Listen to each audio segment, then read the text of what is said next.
welcome to From the Nightmares of Hike Denny, and this is commission 9 of Feral Dolls. So for this project I was commissioned by a client to make a Melanie Martinez doll in one of their Training Heels music video looks. Please keep in mind that this video is from 2021 actually, and this is my third attempt of uploading it, and since then it has been very heavily edited multiple times. So if you find certain voiceovers to be in a bad quality or my editing to be a bit sloppy, I apologize for that. And as always guys, before I get started, don't forget to subscribe to this channel and like this video if you liked it of course, and comment. I love reading all your comments. With that all being said, let's get started. So I believe I rerouted this doll in 2020, and back then I wasn't even commissioned to work on it. It was sort of a coincidence that a client contacted me and asked me to make the doll, and I told them that I already have the doll's head ready and rerouted in my stock, so it was just a perfect commission.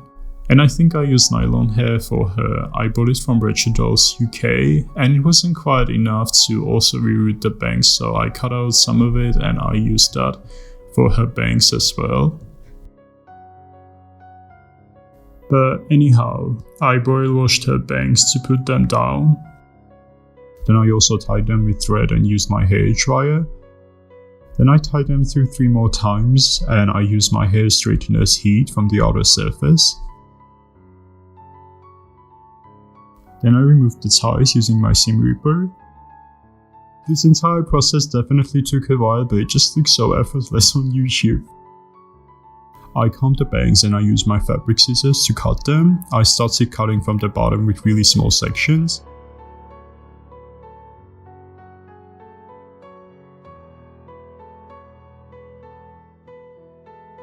I finished styling it, just needed to remove some of the bangs from the right and left edges because it was just too much. Then I used some tacky glue to secure them in place. Once the glue dried, I protected her hair and bangs. Then I sprayed her face with 3 layers of MSC and began repainting. I used Scara Scream School Fair for this project because in my opinion she's the closest match from Monster High to Melanie's facial features. I was looking for more of a oval shaped head to match with Melanie's. Obviously this is not an ideal match still because it's not a portrait doll designed to look like Melanie, so I was trying really hard with the face art to resemble her, but ended up doing more of a cartoony version of her with bigger eyes but still with shades and contours. So a small art tip here: when you are painting someone's portrait, try to find and analyze her key facial features that make her face unique. For example, in Melanie's case it's her eyes. See, it has this unusual thing that is kind of rotated from the creases. I tried really hard to resemble her facial features to the point that I erased the face up at some point and redid it. For some reason that's what constantly happens during my projects, and that process was kind of stressful, so I did it off camera and took the work in process pictures.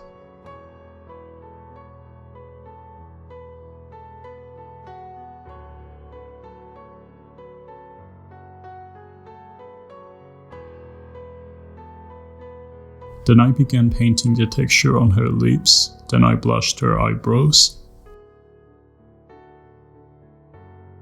darkened her pupils and painted her teeth. I used the needle to erase some of the pigment so that I could have some depth and shadow. I also decided to get rid of the white dots on her eyes because they looked unrealistic. I don't know why I did them in the first place to begin with, to be honest. I just mimic catch lights on my doll eyes with glossy glaze and lighting while I take their shoots.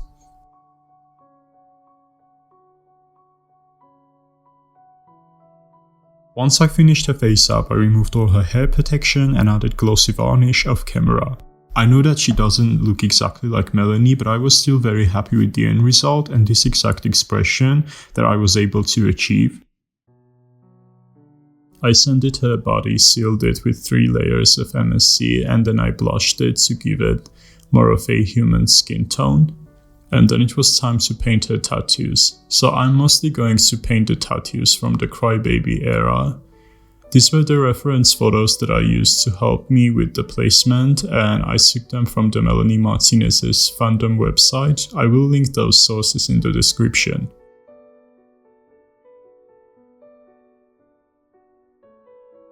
Melanie got a tattoo of a girl from the 1950s Campbell Soup ad on her upper left arm in May of 2016. It was done by a tattoo artist Banco Blacas. The tattoo has a twist, with there being flies buzzing around the girl and her bowl of soup. This tattoo covered the half-beaten cookie tattoo along with the 3 jelly beans.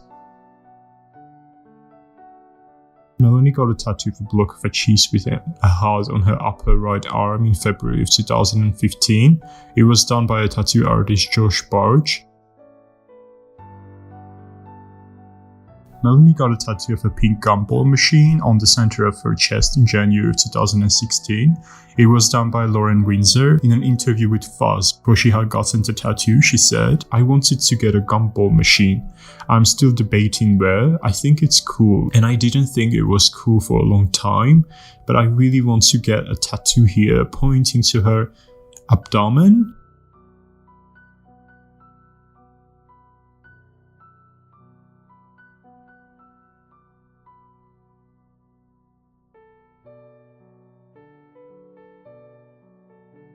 Melanie got a tattoo of a retro pen-up girl holding a juice box on her upper right arm in November of 2014. It was done by Wayne Fredrickson.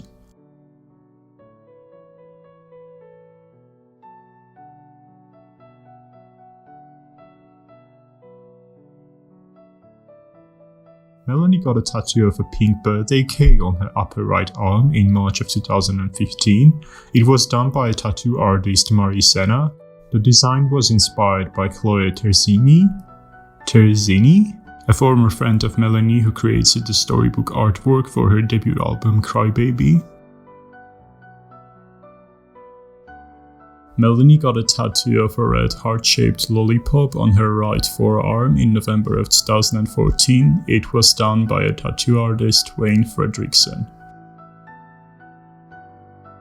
Melanie got a tattoo of a bunny head and a knife on her right forearm in February of 2015. Melanie shared the story behind the tattoo with Fuzz, stating, "It was actually my first pet ever, and then I got a dog and my parents told me I couldn't have a bunny and a dog, so we all decided to give the bunny away to a friend who already had a bunny.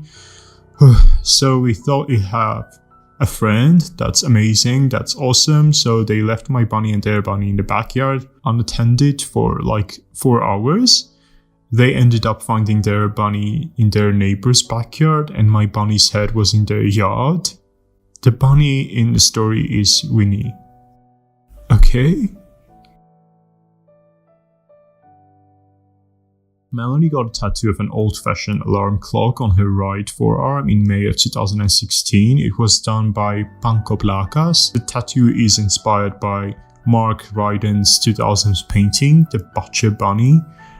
Melanie took the face from a wall clock in the painting and put it on an alarm clock. Melanie got a tattoo of a colorful ice cream cone on her right forearm in February of 2015. It was done by Linnea Pechenier.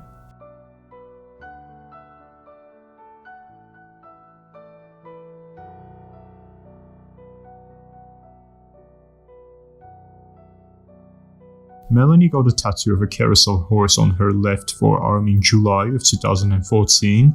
It was the day that she got the candy house. It was done by Lauren Windsor. It was one of their first 2 tattoos.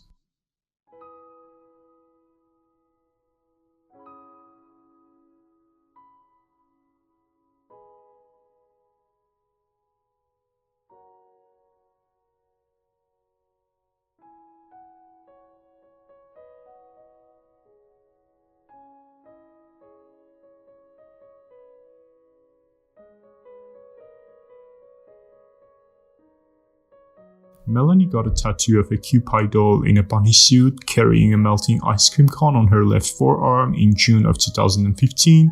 It was done by Lauren Windsor. Melanie spoke about the tattoo, which was inspired by 2 childhood memories. It was an interview with Fuzz stating, "This one is based on a couple of experiences from when I was a kid.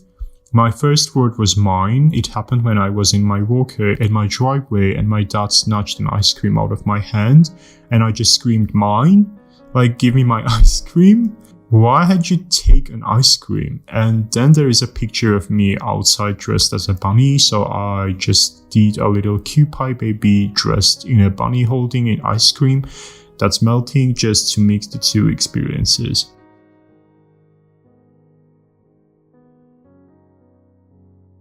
Melanie got a tattoo of pink and blue candy hearts on her left elbow in July of 2014. They were done by her friend and tattoo artist Lauren Windsor. It is one of their first two tattoos. Melanie got a tattoo of a blue balloon animal dog on her left forearm in June of 2015. It was done by, once again, Lauren Windsor. Melanie got a tattoo of a teardrop on her right forearm. She got the tattoo in celebration of the release of her debut album Crybaby.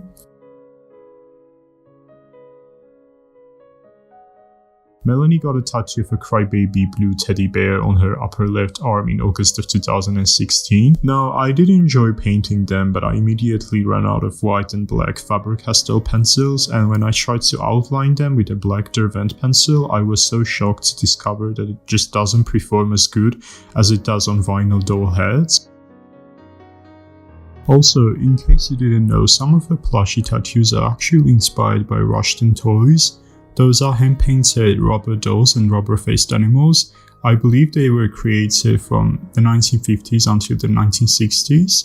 You can see those dolls in Mel's music videos, especially in Mad Hatter's, because they are animated there. You can also find them on eBay to purchase, but the prices are just ridiculously high. So I believe that you can find them in antique/vintage stores. I would love to get one of them, but we don't have vintage toy stores where I live.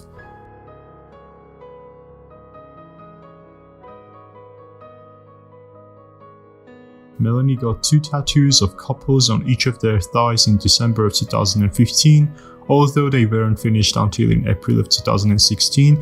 And yeah, we can see that in the Crybaby music video. Like, if you look at her thighs, the tattoos, they are outlined, but they're not painted yet.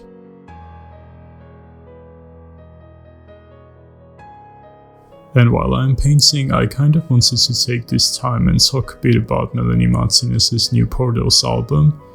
Now, obviously, when I was making this doll, it was such a long time ago that the Portals album didn't even come out yet.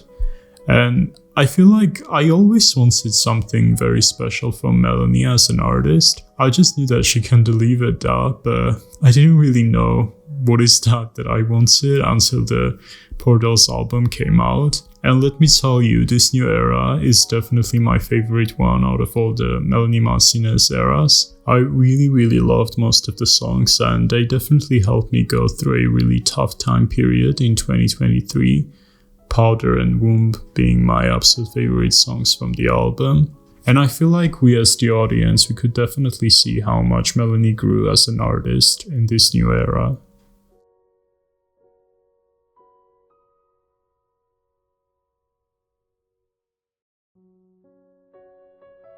Melanie got a tattoo of Elmer Elephant from the Silly Symphonies short of the same name on her left calf in October of 2015.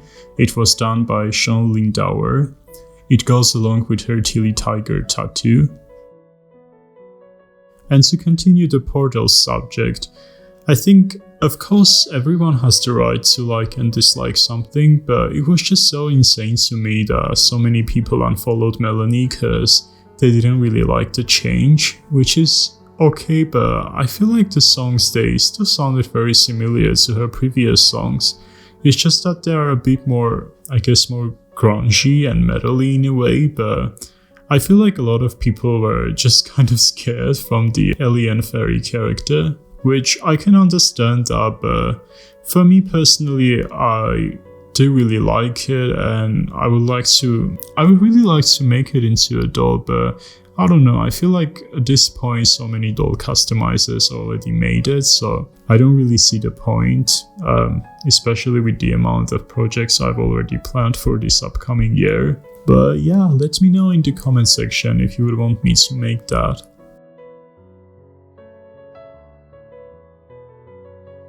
Then I painted these two girls with roses, the decapitated girl and the illustration by Masami Yanagida.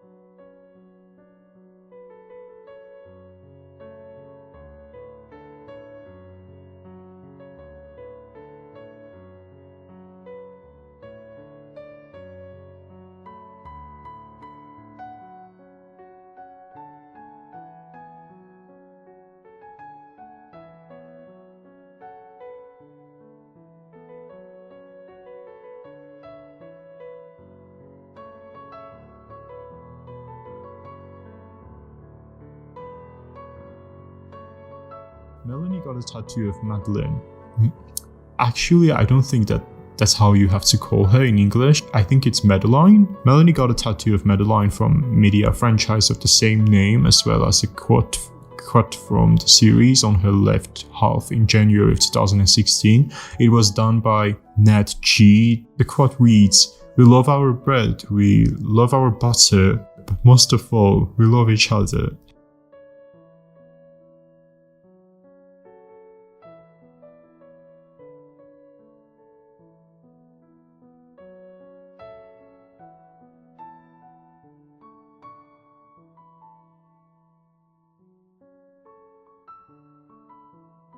So unfortunately back then I was filming this whole process with my phone and I didn't have a camera, so the whole recording process was super uncomfortable and I basically didn't really capture the painting process of these tattoos. And when it came to these ones, well, I believe they were from the K-12 era, so I didn't really paint them. Then I began working on her hair. I rolled sections of her hair on barbecue sticks and I used my hair iron to do the curls. Also, I'm not going to pretend that I invented this technique. I personally learned this from Marina, aka Poperncellier. Also, one tip before you put a hair iron on a nylon hair, make sure that the temperature is on the lowest setting and try it first on a strands of hair before doing the actual curls.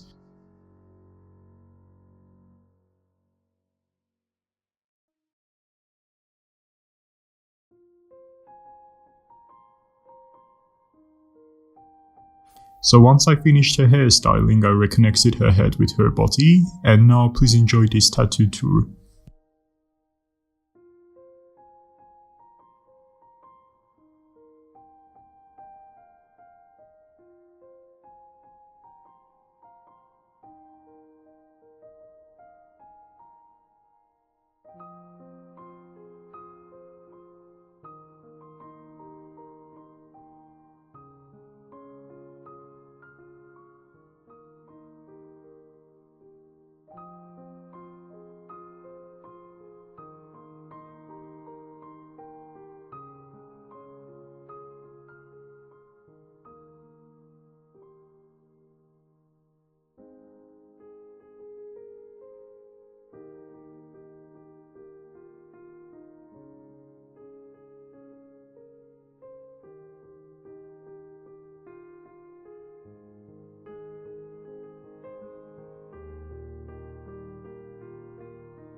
Then I began working on her outfit. Now, while I was making this outfit back in 2022, I had no idea that Melanie actually took this look from 1957's American musical comedy film directed by Ruben Zachary Mamoulian called Silk Stockings, and the outfit was worn by the actress Sid Charisse. Also, I was surprised to find out that the director of the film is also Armenian, so that was an interesting coincidence, but I mean, Melanie mentioned many times that she's very inspired by the 50s aesthetic, so it all makes sense that she took this look specifically. But anyways. Now, if you dig a little bit deeper on Etsy, you might find a pattern to make them, but if you have any Monster High or clothing, then you might find an underwear or trousers or a certain suit that you can use to trace the pattern for this. So I had this skull shows Dracula's pink swimsuit.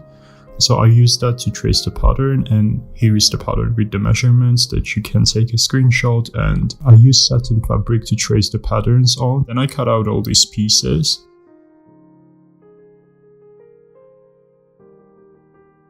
Then I folded the allowance edges that her feet will go through and stitched them in place. Now, in this scene my brain was switched off, so I spent my time hand stitching the patterns together until I realized that I needed to stitch the lace first and do this. So like an absolute idiot, I whipped my hand stitching and started cutting the lace. I bought this lace from our local fabric stores. I cut out 5 pieces of lace for each pattern, then I folded it and stitched them together.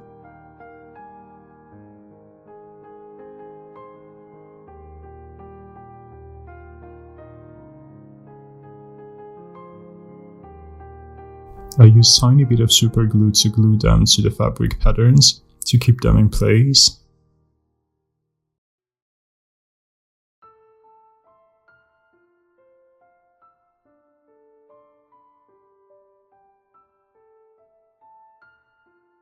Then I stitched them in place, and as you can see I'm not fully stitching them to the patterns because the stitch will be visible and then it would look ugly, and also I didn't want to spend so much time on this. So I stitched them following the lace arcs. Here is an illustration how it works. You basically stitch the end tops of the lace and you're done.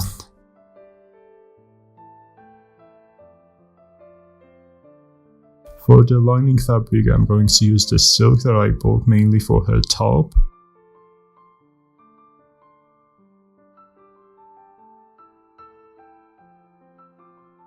I temporarily stitched that in place because there was no need to like meticulously stitch this, because as I said it's temporary.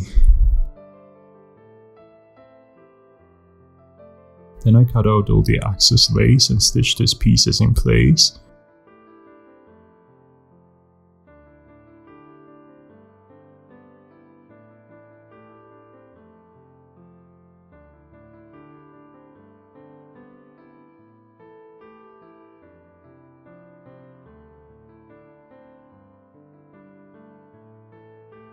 I tried it on the doll's body and it was a bit tight fitting, so I did a few adjustments and tried it on again and it was perfect.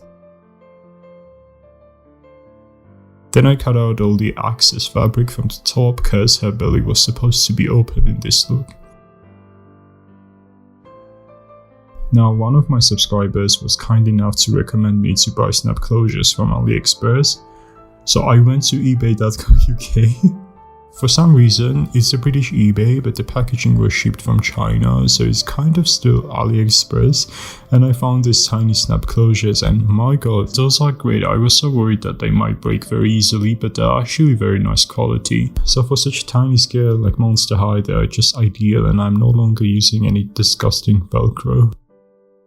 Now, see how wrong I'm doing this? It's because my brain switched off once again. So you stitch them the way I doodled on this illustration so that there won't be this space between the closures, they will no longer snap.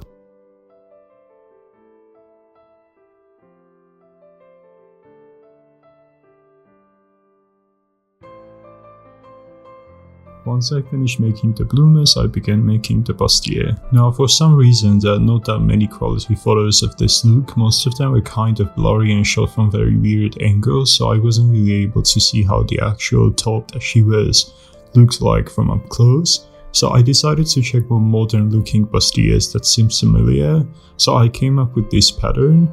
As always, I wrapped the doll's body with a kitchen rod, then I rolled it in a paper tape and began drawing the pattern. This time you just have to look and repeat the same steps because the pattern needed some adjustments and stuff, and I don't want to provide you a lazy pattern that's inaccurate. Also, this was my first time making a bustier, so it was also new for me. After I finished drawing the pattern, I cut out from her back, then I cut out the excess pieces, and also if you don't feel like stitching, you can actually make this into a papier-mâché, or just add glitter to this and make this a corset directly by using this pattern. Now it's important to numerize these pieces so that you will no longer get confused as if which piece goes with which one. So I did that and I cut the entire pattern from the middle. Then I also separated each piece individually.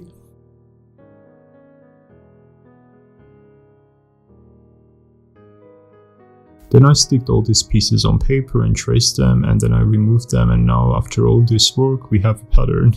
I made a lot of stupid decisions in this segment, probably because back then I got the virus that I can't name on YouTube, so I was very sick and you could tell that from my voice too.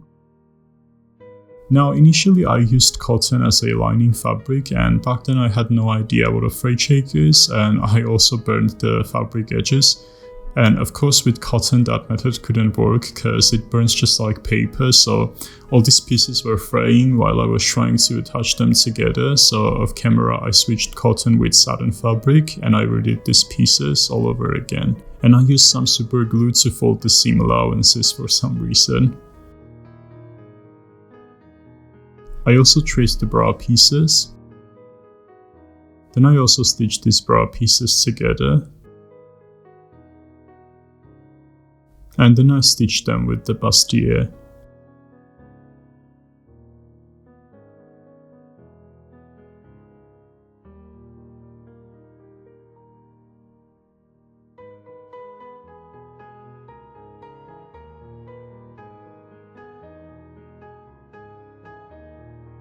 This is how they both looked. Now I understand the bras needed more volume to them, but this is the first time, okay? I learned a lot already. Next time I will probably be able to make them with more volume than now. Now to imitate the boning, I'm going to use this lace that my friend gifted to me. I once again use super glue, and you know what? I was actually planning to insert tiny plastic bonings, but the super glue made it kind of hard, so this specific shape was achieved by just using super glue, so I ended up not doing that. Then I folded and stitched the top edges in place, but when it came to the bottom edge I just line stitched.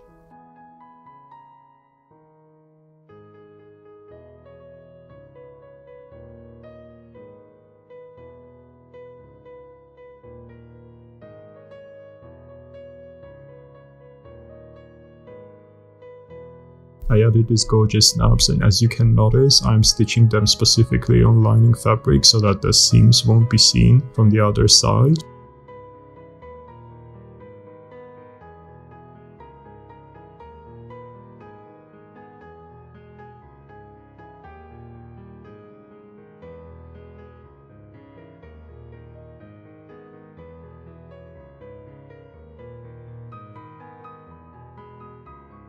Now to make that skirt, I cut out this white tulle, which was approximately 7 cm wide and 24 cm long.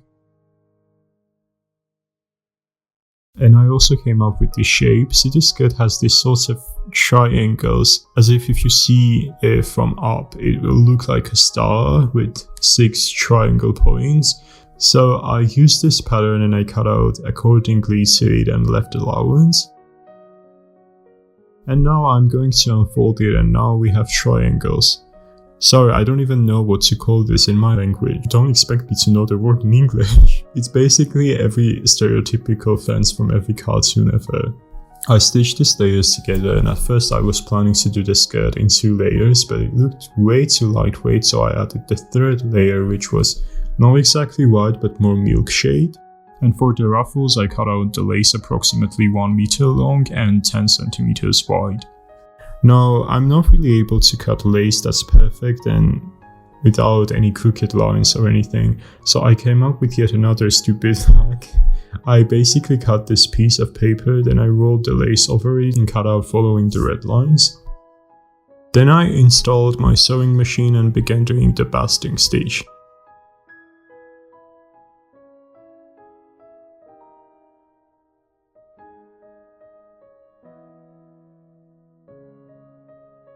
Now while I was doing this, I set it at, I guess at 3, which is a bit narrow and makes the whole basting together gathering thing quite hard. So I set it on slightly wider number, then I took one of the threads and gathered the ruffles. Once you are sure that your gathers are long enough for the dress that you will be making, stitch this once again to keep everything in place.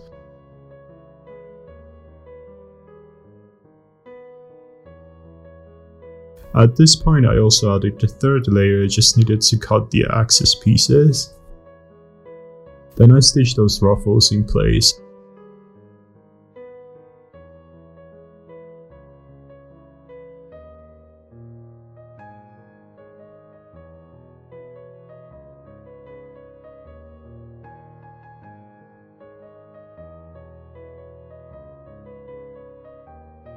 And as I have mentioned in the beginning, it needs to look like a star from the top. Now I also did another basting stitch and gathered the waistline and stitched the skirt to the bloomers.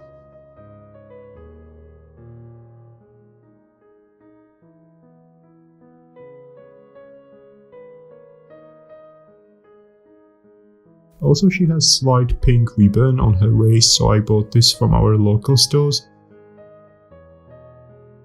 To make those bows on her skirt, I braided this pink thread and made 6 bows and attached them to her skirt, and this look was finally done.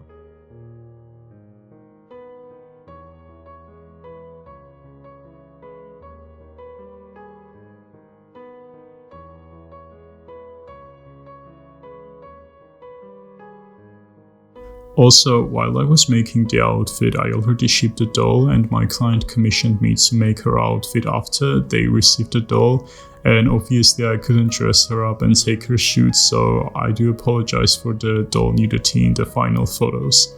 But yeah guys, that is the end of this project. I really hope that you enjoyed watching this or rewatching this project once again. And if so, then please don't forget to like this video and subscribe to this channel. Also, I would like to thank my amazing Patreons that make these videos possible.